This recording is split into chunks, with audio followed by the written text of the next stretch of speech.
As promised, little transfer roundup video for you. I've not done too many of these over the last couple of days, actually. Well, primarily been away. And the other one, well, I was mostly talking about Tim Steidten and David Moyes and little worries, little concerns. Well, not little ones.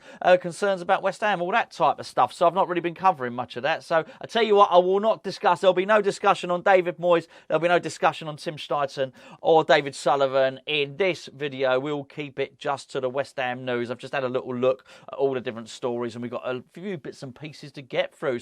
We'll discuss James Ward Prowse, start off with a little bit of breaking news on that, or certainly breaking rumours. That's for sure. Yeah, none of this is verified. Not actually signed anyone, just to give you a little spoiler. But it does appear that the deal for Denis Zakaria is at an advanced stage.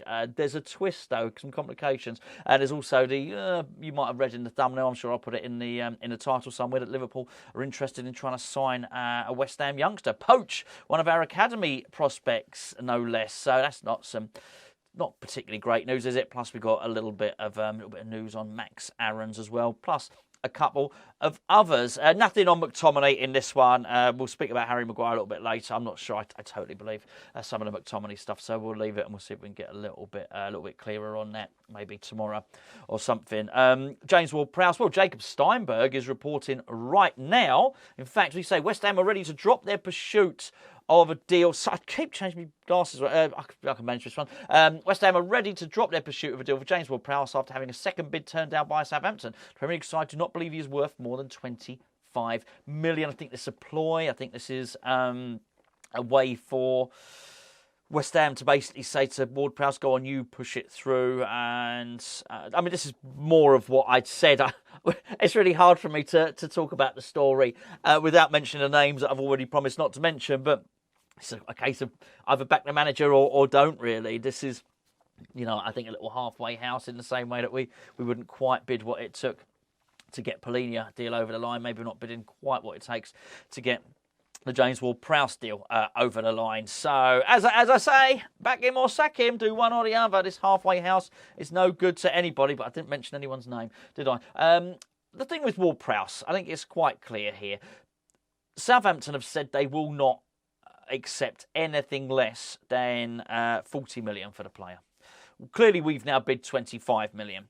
There's going to be a compromise somewhere, isn't there? There's got to be if West Ham are serious about getting the player. Appears now they've dropped their interest, right? But look, Southampton aren't going to get 40 million from him. But you would imagine there's something there about, I don't know, £28 million guaranteed and whatever. So, whatever, 4 or 5 million in add-ons, but only if West Ham, I don't know, win the Europa League or whatever, finish in the top 10, something like that. There's surely a compromise to be found there. Personally, I'm not overly disappointed about this one, but then again, I would certainly prefer, if it's a case of nobody or Ward Prowse for the start of the season, I prefer clearly to have Ward Prowse in there. There's little doubt about that in my mind. So I don't think this is particularly good at the moment. Anyway, before I go any further, this video is sponsored by the OneFootball app, which you can download by clicking the link below. Now, the OneFootball app is your one-stop shop for all of your West Ham news. You wouldn't think so when you download it. It just looks like a generic football app. That's because it is just a generic football app. But you can tailor it to just deliver the categories that you want. So when you download it, it asks you which teams you follow, which players you follow, which competitions you follow, and it will only give you news for that. All I put on there is West Ham and England. I don't even bother with the England stuff anymore at the moment. Not, during a World Cup, European Championships, I might bother. But at the moment, it's just set to West Ham. And what the OneFootball app does, it goes around all the internet, all the newspapers, looking for all the latest West Ham stories, delivers them straight to your phone in the form of a notification. Best of all, the app is free. If you don't like it, if you don't get on with it, you can just uninstall it. But please do use the link below, because they'll know you've come from Hammers Chat if you just sort of generically search it. They won't know that you've come here as a result of this video, so I would very much appreciate it, certainly. Denis Zakaria, it does appear that the deal is done. Now, here's where it gets complicated. I want to make sure I've got the two clubs exactly right here, because it does seem that West Ham have agreed a fee with Juventus. Now, I'm sure you already know all this. Denis Zakaria was at Mönchengladbach to start off with, signed for Juventus, didn't really work out there. They loaned him to Chelsea, didn't work out so well at Chelsea. Not a massive problem with that, didn't work out for anyone at Chelsea last season, did it? Let's be perfectly honest about it. He's gone back to Juventus. Juventus are ready to sell him. Absolute monster of a player, absolute beast of a player. Obviously known to Tim Steiten. Damn! I said I wouldn't mention Tim Steiten. I just did. Let's see if we can. I'll try and keep him out of it for the rest of it. We've been chasing him all winter, apparently, and it now seems that Juventus have agreed to sell him to us for, well, whatever the fee may be. As I understand, it was about 17 million. Not sure if that's still the case. Not entirely sure. But it also seems that they've agreed a fee with Leipzig, who also want him, and Monaco also like him. Now, I don't know where this lands with Monaco, because if you think Monaco, were they not the team that wanted to sell Fofana? And did we not want to buy Fofana? I don't know what's going on. I'm just reading literally from the internet now. So it does seem, though, that a fee has been agreed with West Ham, but that doesn't mean West Ham are going to get him. Leipzig might get him. Monaco might get him. Watch this space, I guess. Let's go to this stuff about Liverpool. Okay, I'm just reading here. There's so many. You can read about it in Metro, which is a London newspaper. You can read it on this one, which is InsideFootball.com. It says Liverpool are holding talks to sign West Ham United defensive talent Amara Nallo, according to Italian journalist Fabrizio Romano. So Romano's reporting on this as well. It said the Reds have been on the lookout for promising talents to draft into their youth team and have zeroed in on Nallo as a firm option. Nallo is just 16 years of age, is on the books of London. They say London Giants, West Ham. Thank you very much indeed, InsideFootball.com. There you go. It's not great. I think the understanding is if Liverpool take him, and let's be fair, they will. And if Liverpool take him, then we are due a training fee, something like that. I don't know. I don't know the full implications of this. I'm pretty sure, a little bit of just a little bit more time elapses, we'll find out a lot more about it. But it doesn't seem like great news, does it? Do you want some more not great news? I'll tell you it now. Max Aarons, remember him? He used to be the future. He had a little dip, and now he's sort of back in it. He had a decent-ish season last season. I really liked him. Anytime I've seen him play, I think he's a really good player. Represented England under 21s, didn't he? Obviously in the tournament over the summer as well. Good player. It looked like we had a clear run at him. Now it looks like he might be signing for Southampton.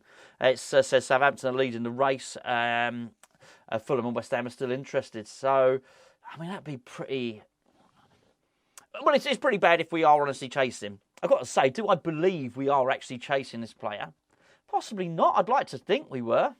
I don't know. I really don't know what the truth is on this one, but it's very, very odd. I should probably tell you as well that in terms of the stuff, Harry Maguire said he doesn't want to come to West Ham. All right. Now apparently that's it. But this is not the first time in this window that we've heard it. He wants a bigger club. He wants a bigger club than West Ham. Well, hold on. According to Inside Football, which is the website I've just read off, we're London Giants. Why would he want to come to London Giants? What's wrong with him?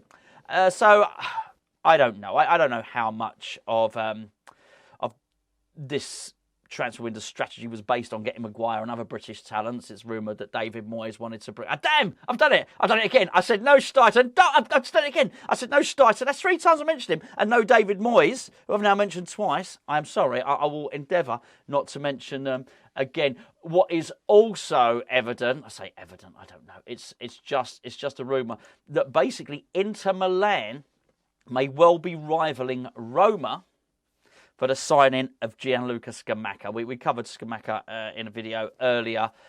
And basically the news from the club, of course, suggesting that the club are aware that Scamacca wants to leave, but unless they get a serious offer, he won't be going anywhere.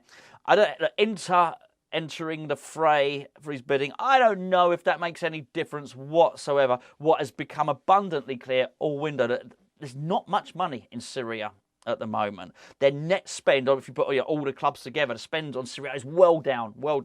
Yes, I'm sure you'll be able to find individual examples of them spending money, well, particularly AC Milan, because they got given some money by Newcastle, didn't they?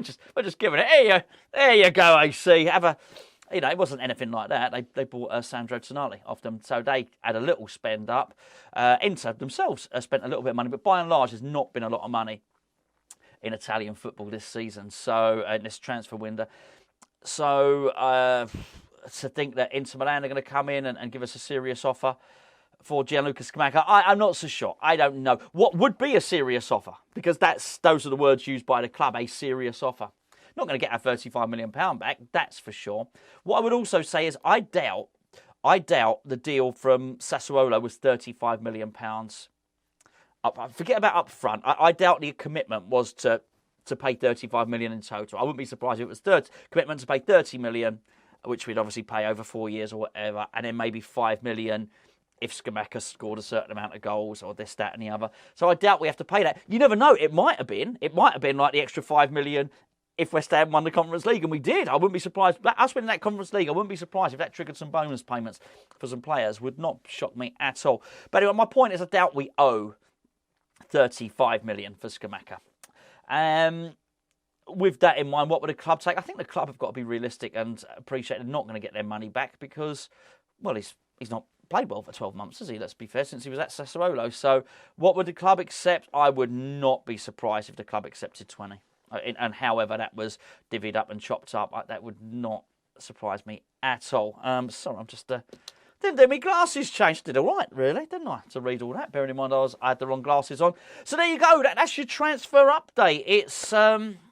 Is it a little bit more promising than earlier? I'm not so sure. Some of it may be. We definitely need some players in, that's for sure. Be a bit of a sickener to lose the young player. That would be for sure. But you know what? You can sort of understand it, really, can't you? Not sure any of these kids are going to get a chance. I'm not going to mention anyone's name. I'm not sure these kids are going to get much of a chance this season. Actually, it was really good to... One thing we didn't cover, Freddie Potts went out on loan to Wickham. Good club to go to, actually. Really good club, Wickham, actually. And hopefully he's going to play and he's going to feature. That's part of this loan committee. Have you heard about the loan committee? That Mark Noble and Mark Phillips and a few other people are going to sit on and decide who goes out on loan and where they go on loan. I wouldn't be surprised if part of this loan committee is to ensure that when these players go out on loan that they get game time. That's really important. So hopefully Freddie Potts, or Dan Potts as I like to call him, hopefully he goes out there and he gets some good time. May even make a little trip. It's not a million miles away from me. It's about an hour from me, Wickham. So maybe I'll make a little trip up there myself. And if he starts playing regularly, and I know he's going to play, I'll pop up there, have a little look, give a little report back, see how he's doing. But anyway, there you go. That's the news for today. We'll be back tomorrow.